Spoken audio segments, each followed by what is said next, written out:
Well, this is Frank Lewis, Pastor Frank Lewis, welcoming you to another program of The Key. And as you recall, last week we talked about the wheel. And that wheel is so vitally important, and it is a part of how people can know where they are in their Christian walk. That wheel comes from my book, The Key. You'll see it displayed, and you can get The Key at Amazon, and it is there under the name The Key, Pastor Frank Lewis. And I also have a website called joystones.org. You'll see that scrolling at the bottom. And I'd like you to come to that if you want any help. If you want me to call you, email you, get in touch with you, you can come to the website and hit the Want Help button, and I'll be sure to get back to you. As I was saying, we ended up last week with an explanation of the wheel. And the wheel, as you might recall, is a inner hub and an outer rim, and and then it's divided by 4 quadrants, if you remember. And then if you don't, then get the book, and it's in chapter 3. It's right there in chapter 3. And so what it really helps a person to do is know why they need control, why they need predictability, and why they need certainty. And it's all about fear of losing control. And the reason why people have fear of losing control, as you might recall, I stated that it is because of what happened to them in childhood. And if they couldn't trust their parents because they got abused in any way, shape, or form, that's physical, emotional, God forbid, sexual, any type of unemotional unavailability by their parents or neglect, then what's going to happen? They won't be able to trust their parents. If they can't trust their parents, who do they trust? Yes, you got it. They trust themselves. And so it's really, really important to recognize that the key is made up of knowing about the wheel. And so this wheel is vitally important. I talked about the need for trusting, how we get off the rim. If we don't get off the rim, then we're subject to the devil and his plans, because he is attracted to the fear of loss of control, fear being the major word there, like God is attracted to faith. And so if we can't trust ourselves, then who are we going to need to trust? We're going to need to trust God. But I told you last time, and everything is based upon, the key is based upon a person having a personal relationship with Jesus. There is no hub, no Jesus, Holy Spirit, God the Father, and the kingdom operating out of this hub if there is no born-again experience, if there is no acceptance of Jesus Christ as Lord and Savior. There is no hub. There's no hope for a person that has no, they're just going to continue going around and around the rim and having problems because they don't have Jesus. Well, that is just a brief little synopsis of the wheel. Today, we're going to talk about rejection, and why. A question I'm going to ask you right up front is, why is rejection so painful? And how is it that I can have physical pain and have a memory of the physical pain from a cut, somebody hitting me or something else?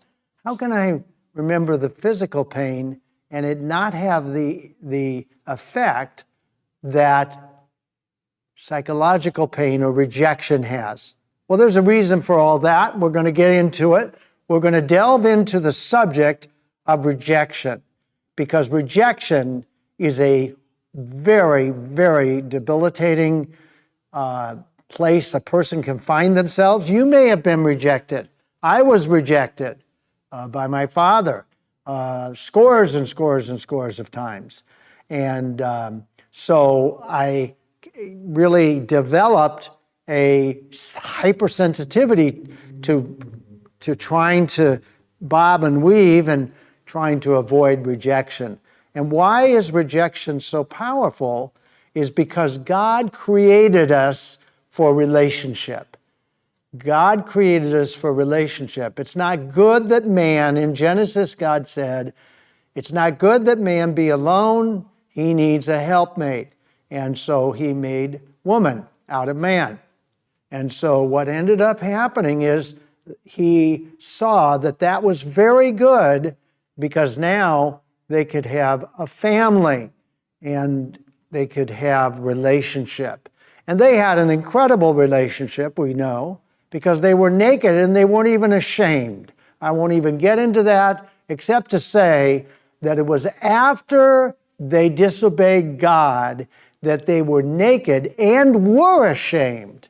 They were also afraid of punishment by God, and that is really something that really drives us to keep us on the rim, as I said, but also to cause us to avoid relationships, avoid situations, avoid circumstances.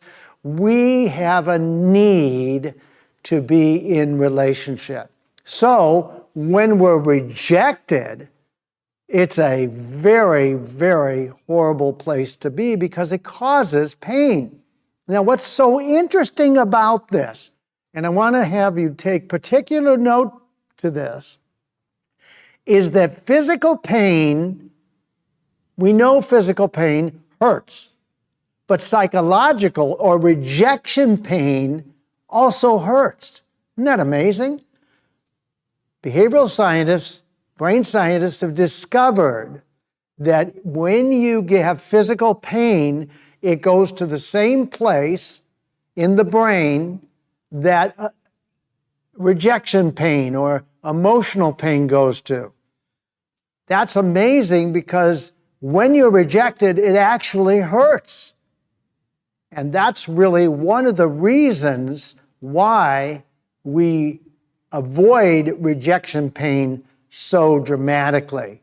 And we do that by going ahead and recognizing that any type of pain, we are going to, when we're not wired for pain, we weren't created for pain by God.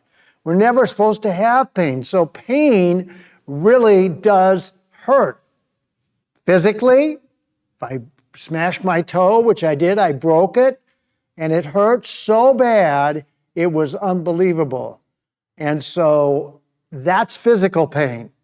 Now, I can remember when I hurt my toe, but I don't have any kind of painful thought. I don't have any thoughts about the pain. However, when my dad abused me, and I think about that, or I have a memory about that, I end up with pain that goes into my brain and triggers me into that same kind of pain. It's a very, very dramatic situation when we have rejection pain because it hurts in the present when we think about what happened in the past. And that's because, as I shared with you before in one of the other videos, is that, or the other teachings, is that the pain from the past, the rejection pain we felt in the past, comes forward in a billionth of a second, nanoseconds, and what it does is it comes into our brain and it feels like when we were first rejected, or if we were rejected and it was reinforced, it was done over and over and over, then we're going to have a hypersensitivity to it, as I said. And what's going to happen is that rejection pain comes into the brain, into our brain in the present, as if it was experienced right there in the present like it was in the past. And that is why it hurts so badly.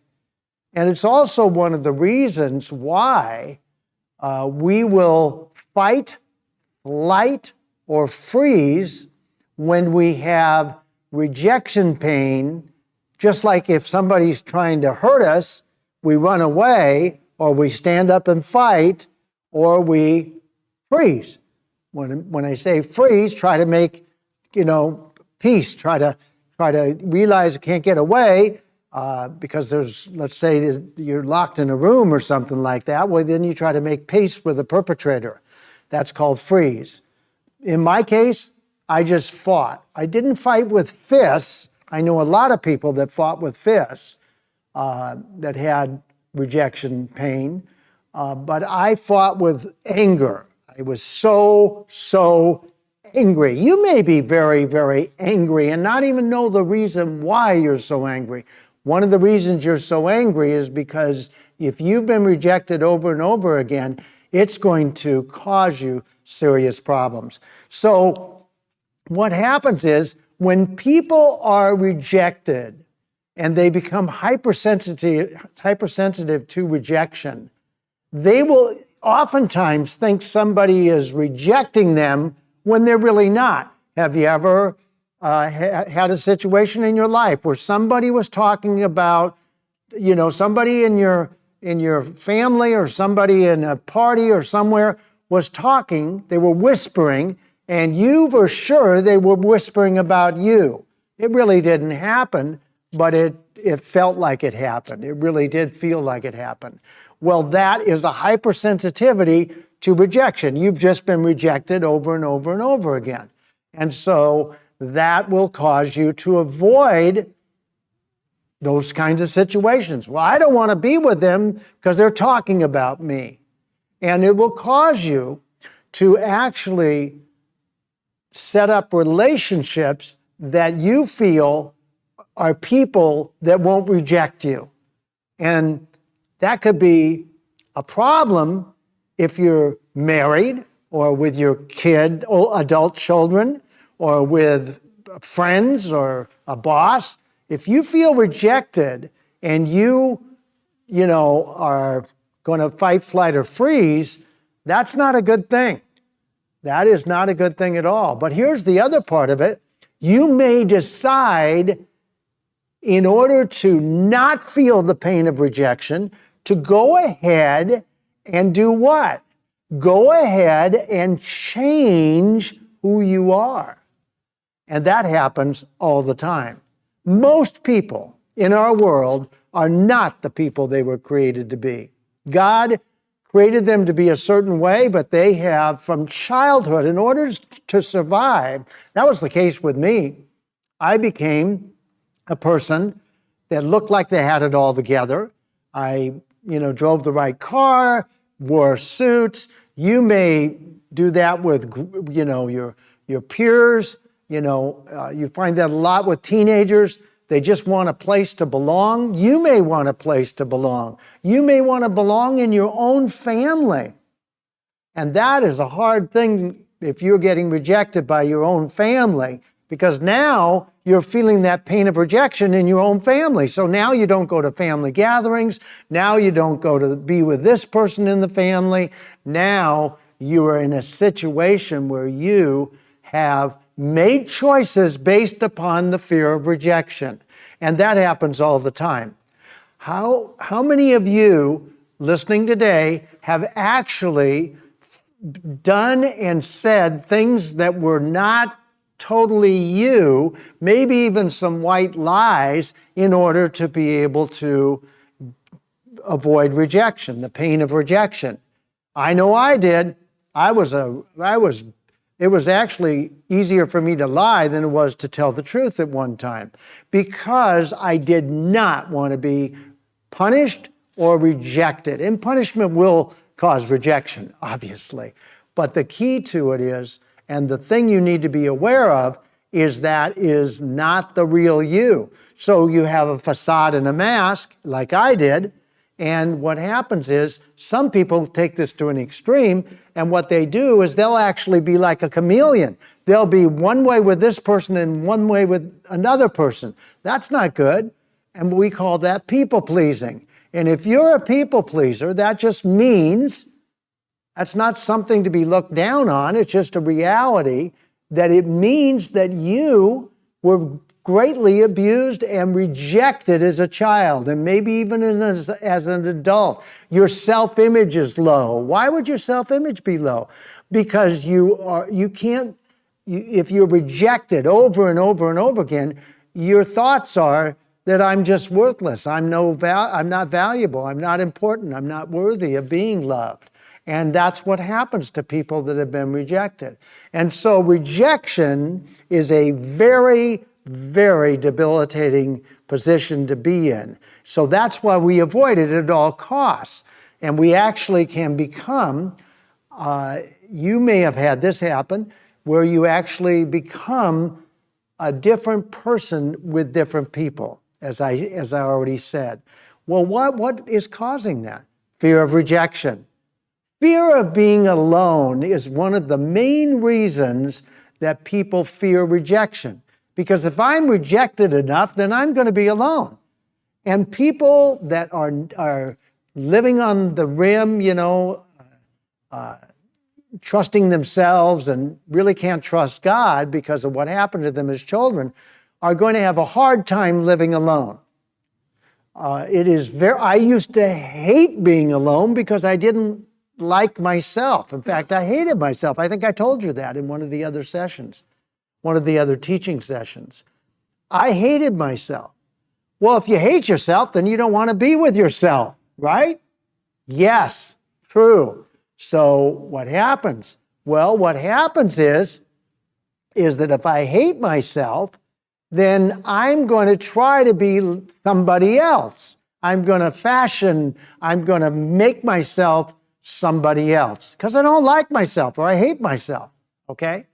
And then what ends up happening is I end up being in a situation where because I don't like myself, I don't want you to know who I am. Because if you know who I am, you'll reject me.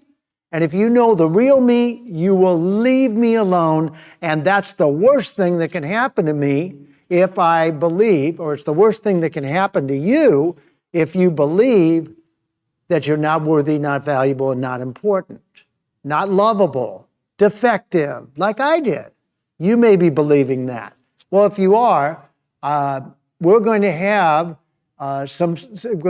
solutions for that. And one of them is going to happen next week. I'm going to talk to you about the beginning of the solution side of this, and it's going to be very good because you're going to have a lot of hope. So a person who believes they're not valuable, not worthy, and not important will actually be a people pleaser, oftentimes because they don't want to feel that pain of rejection. So they please people. Well, what happens to people pleasers? They get taken advantage of. Why do they get taken advantage of? Because they don't have the ability to believe that they're valuable enough to protect themselves from abuse. I have talked to so many women that have been married to abusive men, and they did not believe they were valuable enough to protect themselves. They didn't believe they were valuable enough to stand up for themselves. You may not believe that you're valuable enough to stand up for yourself and have a good boundary. Why? Because your boundaries were busted. They may not have been busted physically. Maybe you weren't beaten physically. Maybe you were rejected over and over and over again. Well, that's just as bad as being beaten physically. That's what the behavioral scientists and the brain scientists tell us. It's actually worse. Why? Because the bruises and the other stuff can be healed physically, but the bruises on the way your heart has been wounded is not easily fixed. It takes time. It takes a process. It takes knowing what to do, when to do it, how to do it, and with whom. So the main thing is that if you're a people pleaser, then you don't have good boundaries. If you don't have good boundaries, somebody's going to take advantage of you. It'll be a husband. It could be your kids. It could be your friends. It could be your boss. Somebody's going to take advantage of you if you don't have good boundaries. And you don't have good boundaries, because, as I said, you don't even like yourself. You don't like who you are because you felt so much rejection. And so you have the fear of rejection that's driving your every decision, almost every decision. I've talked to some people-pleasing, recovering people and counseled with them and worked with them, and they really, really had a hard time setting boundaries. It was very, very difficult for them to set boundaries, very difficult. And that may be your situation. If it is, just know that it's because you don't like yourself, you certainly don't love yourself, and you certainly can't trust yourself, so you become another person, you people please, you let the perpetrator get away with whatever they're doing, you let people talk down to you, you let people take advantage of you, as I said, but you just don't have confidence, you don't have a good self-image, and people that are controllers, people that are narcissistic people, all about them, they smell weakness. I'm sure of it.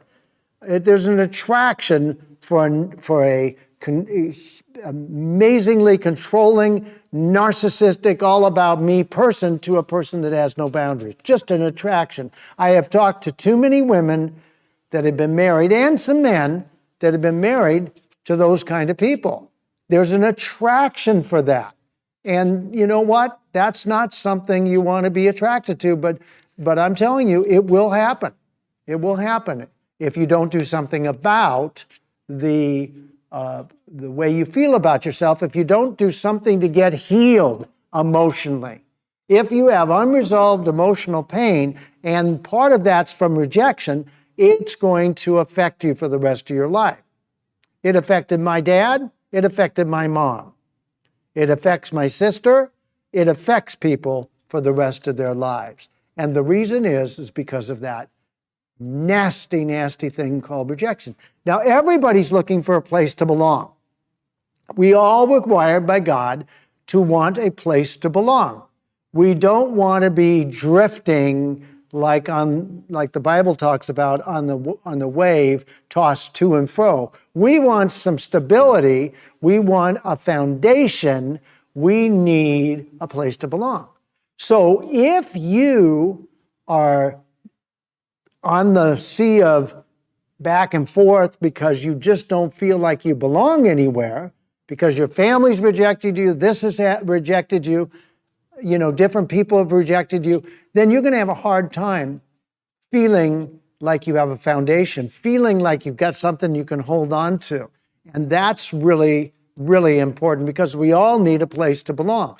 So if you have what you think is a place to belong, you have some attention, you have somebody telling you that you're wonderful and all this, but they're taking advantage of you, they're using you, they're abusing you, well, then you really don't have a place to belong, but you want a place to belong, and this is where people get in trouble. People get in trouble, you probably have gotten in trouble when you have listened to other people tell you things you wanted to hear about how wonderful you are, or about this or about that, and you know it's not true. You know it's not true. But if your place to belong, which you think is solid, which isn't, but you think it is there's anything that happens that causes you to get shaky in that, you'll resist that. You'll resist that. And you'll try to hold on to the abuser because that's all you know. Women listening to me, men listening to me, if you're married to an abusive person or if you have an abusive relationship in your life, you have got to listen to this message and next week's message and the weeks to come's message, because I'm going to be into the solution side of this. We have been talking for some time now about the problem side. I think you see the problem. If you are in an abusive relationship of any kind, you need to get this book. you need to get this book. It'll explain to you what happened, why it's happening, and you will end up knowing the truth, and the truth will set you free. One of the things that's going to be very, very important for you is that you realize that unless you have accepted Jesus Christ as Lord and Savior, there is no hope for you being healed, for you getting free from your emotional bondage, from your unresolved emotional pain. You need Jesus because He's the one who's going to set you free. And so you can receive Jesus, just ask Him, and He'll come right in and He'll begin a good work in you, and He won't stop until He's finished it. And that'll be when you get to heaven. And you will go to heaven. Main thing I want you to get out of this session, this teaching session, is the power of rejection. It can control your entire life. It controls mine.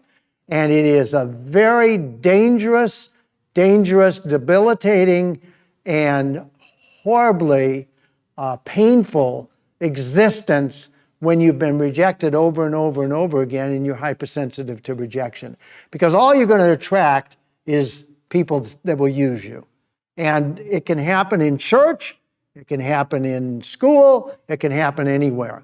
And so there's a lot of abusers in church. So be careful with your church and realize that you have the opportunity to learn more coming up next week and then the weeks after about how Jesus heals the brokenhearted, because He said He would in Luke 4:18. How Jesus heals the brokenhearted, sets the